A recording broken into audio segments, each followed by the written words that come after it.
કદાચ આ વિષય ઉપર અમે ચર્ચા કરવા જઈએ તો મનીષભાઈની જેમ 2 કલાક થાય. મા બાપ દીકરીઓ ને શું ધ્યાન રાખવું જોઈએ. તો આજે દરેક સમાજની અંદર એક પીડા થઈ રહી.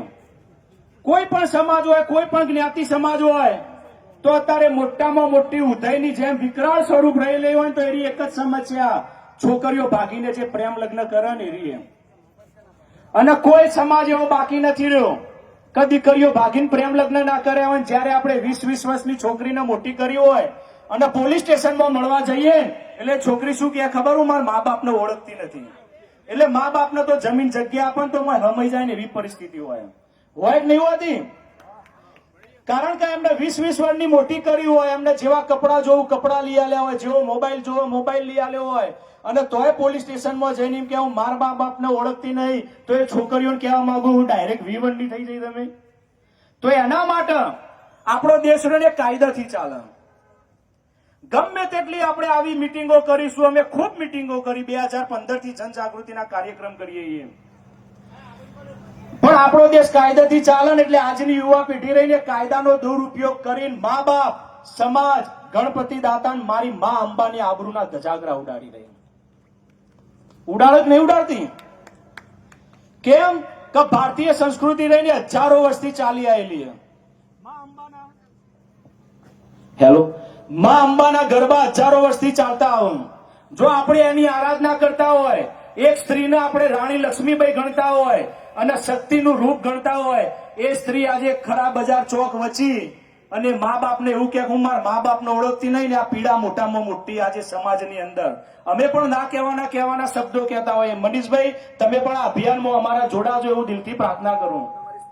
સાંભળી મુદ્દો આવ્યો મેં, અને આ મોટી મહારેલી જે થવા રહી છે એમાં અમારો પહેલો જ મુદ્દો, મહેસાણામાં આપણે રેલી કરવા જઈ રહ્યા છીએ અહીંયા અવસર પાર્ટી પ્લોટ થી, અને મહેસાણા જ નિમિત્ત બનવાનું હોય. એમાં પહેલો જ અમારો મુદ્દો સરકાર જોડે કે મા બાપની સહી ફરજિયાત કરો પ્રેમ લગ્નની અંદર. છેવટે 30 વર્ષ સુધી મા બાપની સહી રાખો. કેમ કે 30 વર્ષની છોકરી મોટી થાય ને ત્યાં સુધી ખબર પડે કે છોકરો કેવો કે નહીં. એના માટે દીકરીઓ જો અહીંયા બેઠી હોય તો કહેવા માંગુ કે અત્યારના બધા જ પ્રેમ ખોટા.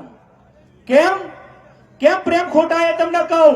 સલમાન ખાન જેવો છોકરો દેખાતો હોય એકદમ હેન્ડસમ, તો કદરૂપી છોકરી હોય, કાળી કાળી મેસ હોય, એનું મોઢું દોઢું ફરી ગયું એવી છોકરી અંગાથી પ્રેમ થયો?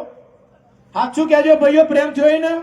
અને કોઈ ઐશ્વર્યા રાય જેવી છોકરી દેખાતી હોય અને પેલો છોકરો હાવ કદરૂપો હોય ને ઓકલો હોય ને આઘો પાસો હોય ને મોઢા માખું ટોલ હોય તેવા છોકરા અંગાથી પ્રેમ થયો? આ પ્રેમ એ દેખા દેખી ના.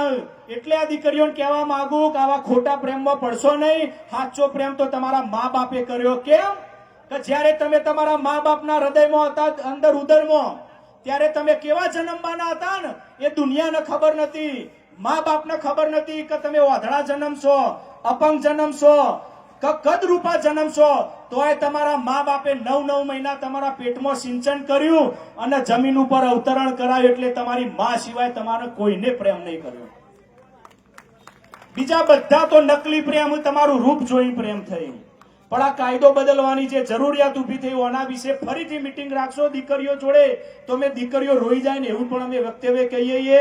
દીકરીઓ કયો આગળ કેવી રીતના છેતરાતી હોય તો અમે હજારો છોકરીઓને મળેલા એ આવી જે ભાગી જઈને તો એક ના છેતરાઈ એનું પણ અમે કહેતા હોઈએ. પણ આજે સમય ખૂબ ઓછો છે તો હું ખાલી મુદ્દાની વાત કરું.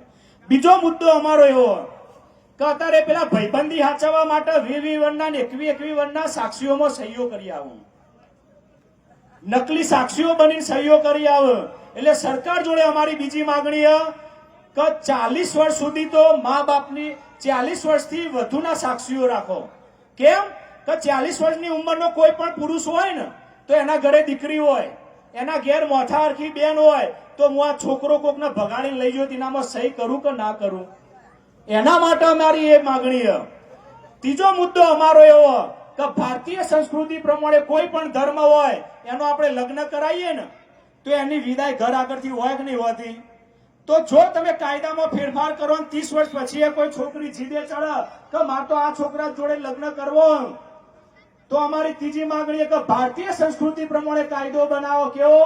કે કોઈ પણ છોકરીના લગ્ન કરવો હોય ને પ્રેમ લગ્ન તો છોકરીના મા બાપનું જો આધાર કાર્ડ હોય કે છોકરીનું જો આધાર કાર્ડ હોય ને એ જ કોર્ટમાં પ્રેમ લગ્ન થવો જોઈએ. અત્યારે એવું થયું ખબર મેહોણાની છોડી કચ્છમાં જઈને લગ્ન કરી આવે, કચ્છવાળી અમદાવાદમાં જાય ને અમદાવાદ વાળી કાઠિયાવાડમાં જાય એટલે મા બાપને ખબર પડતી નથી, એટલે કશી ખબર ના પડે.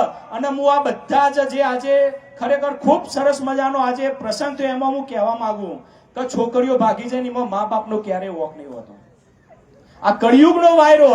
એટલે પહેલા તો આપણે સમાજવાળા બધા રહ્યા ને એ મા બાપને દોષિત કહેવાનું બંધ કરો. કેમ કે પિતા ધંધા જ્યાં હોય અને મા ઘરનું કામ કરતી હોય તો મા બાપ એવું ઈચ્છે કે મારી છોકરી ભાગીને પ્રેમ લગ્ન કરે? કોઈ મા બાપ બહેનો ઈચ્છા કે મારી છોકરી ભાગીને પ્રેમ લગ્ન? પણ કળિયુગનો વાયરો ખરાબ. કોલેજની અંદર કોઈ એક છોકરી ખરાબ હોય ને તો બીજી 10 છોકરીઓ બગાડતી હોય. એટલે છોકરીઓને વિનંતી છે કે તમે તમારી ખરાબ બેનપણી હોય ને તો કાલથી જ ભાઈબંધીની તોડી દેજો.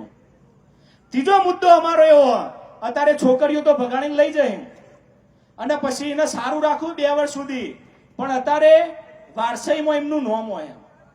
એટલે જમીનમાં લોન લેવી હોય ને ખેડૂતને તો લોન નહીં મળતી. દસ્તાવેજમાં એમનું નામ હોય ને જમીન કે બંગલો વેચવો હોય ને તો એમની સહી કર્યા વગર આપણે વેચતા નહીં. એટલે આ જે અસામાજિક તત્વો લઈને ભાગી ગયા હોય ને એ જમીનમાં ભાગ માગે. હવે પરા જેવું ગોમ હોય 10 કરોડનો વીઘો હોય તો 5 કરોડ તો એ લઈ જઈએ. તો 20 વર્ષની છોકરી આપણે મોટી કરી રોતા રોએ હાલવાની, આપણું કશું જ નહીં. તો ખરેખર જે ભારતીય સંસ્કૃતિ મા બાપનું કોઈ નહીં.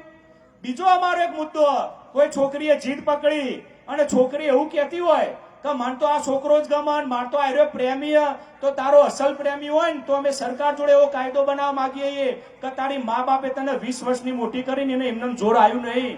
10 લાખ રૂપિયાની એફડીએ છોકરો મા બાપના નામે કરાવે ને તો જ તારો પ્રેમ લગ્ન માન્ય થઈને, એવો અમારી એક માગણી છે. અને મા બાપ જે પણ મા બાપની સહી વગર લગ્ન કરે તો સરકાર એવો કાયદો બનાવે કે ઓટોમેટિક મા બાપની તમામ મિલકતમાંથી રદ થઈ જાય. કેમ કે અમે હજારો છોકરીઓને મળ્યા, મા